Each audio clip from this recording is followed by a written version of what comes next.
yang berbeda. Nah, ini akan sangat rawan dengan itu. Ya, kalau kata mereka hanya mengandalkan pembersihan jiwa saja.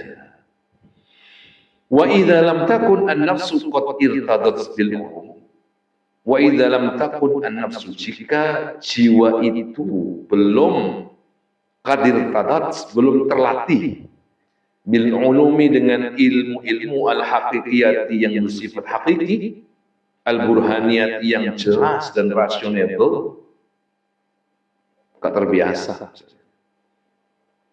tashabbathat, maka ia akan memperoleh bil khatiri, dengan lintasan, ya, khoyalatun, khayalan-khayalan, yadhunnuha haqaiqa, yang diduga sebagai kebenaran padahal khoyalan.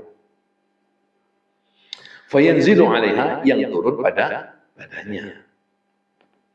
Fakam min sufiyin, berapa banyak sufi, ya, baqiyan, terjangkit atau terjebak fi khayal, dalam satu khayal, wahidin yasab, 10 sinin, selama 10 tahun, ila an takhallasa anhu, hingga akhirnya dia terbebas darinya. Walau kana qad atqana, jika saja ia telah menguasai al-uluma, ilmu-ilmu awalan terlebih dahulu, la takhallasa, niscaya dia akan terbebas minhu, darinya, al-badihati, dengan segera. Jadi ini memang rawan deh. Jadi menurut gini, Covid tidak didasari dengan ilmu, akan rawan. Oh, gak iso bedakno di antara khauf dengan huzn. Huzn itu jelas gejala jiwa yang tidak baik. Sampai kemudian muncul putus asa, karena melankolis itu nanti endingnya putus asa. Orang yang melankolis biasanya bunuh diri itu,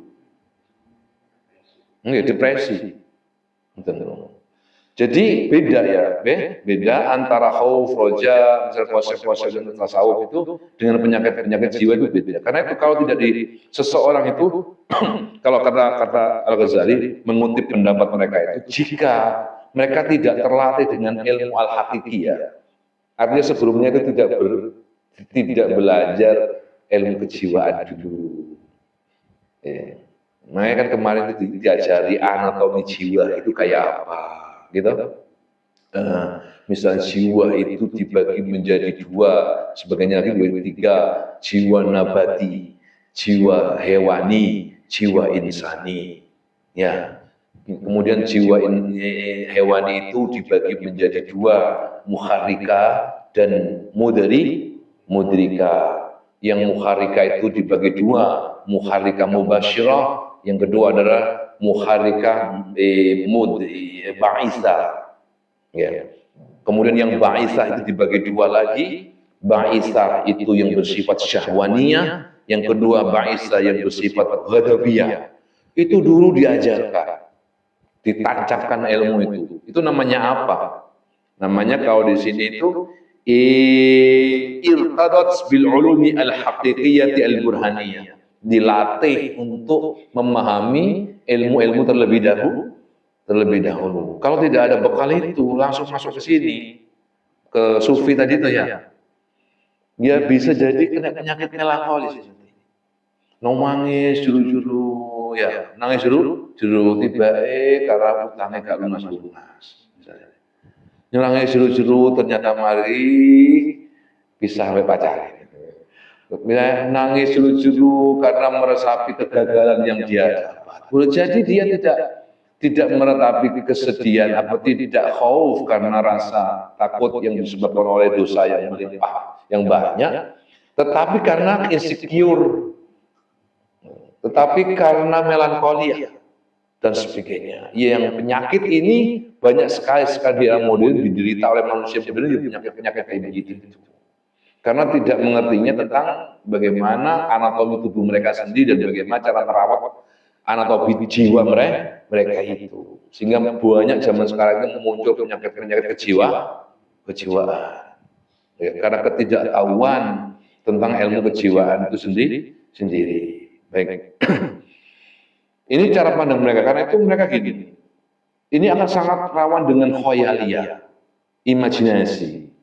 Karena imajinasi itu masih tingkat bawah, sedereng ilmu sih ya. Kan kemarin kan gitu toh, masih khoyali itu masih belum cakep dalam pengetahuan itu. Jadi belum sampai pada al-aqlu al-amali, belum sampai pada al-aqlu an-nazari. Tapi kalau masih khoyali itu masih amat sangat jauh dari kebenaran. Nah itu nanti akan rawan jatuh ke sana. Ternyata dipikirnya itu adalah hakikat ilahiyah, ternyata khayalan. Khayal, aku mami ditekani wong klambi putih. Jenggote putih. Aku dikongkon wis gak usah sembahyang sunah. Wis akeh ganjaran nggih Mbah. Nggih Mbah. Wis bae, iki gak ngerti bae, mandek gak sembahyang. Wis kon gak usah ngaji nang ngene lisan Arab maneh. Apa? Wis kuat batinnya.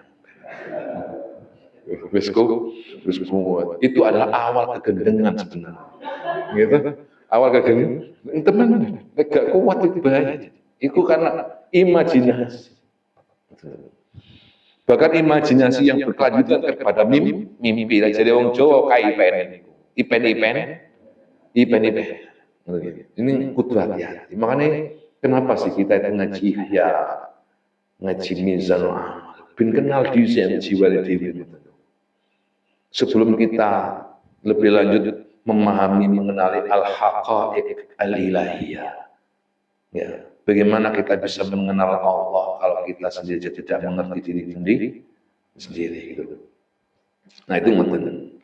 Karena itu jangan sampai terjadi misalnya ada orang di situ diceritakan 10 tahun itu bermain-main dengan khayal, satu imajinasi. Ternyata salah, bukan kebenaran. Nah, itu sangat rawan. Baik, fal istighalu bi tahsilul ulumi bi ma'rifati mi'yar ilmi, maka fokus istighal ya, ketumpul cara-cara.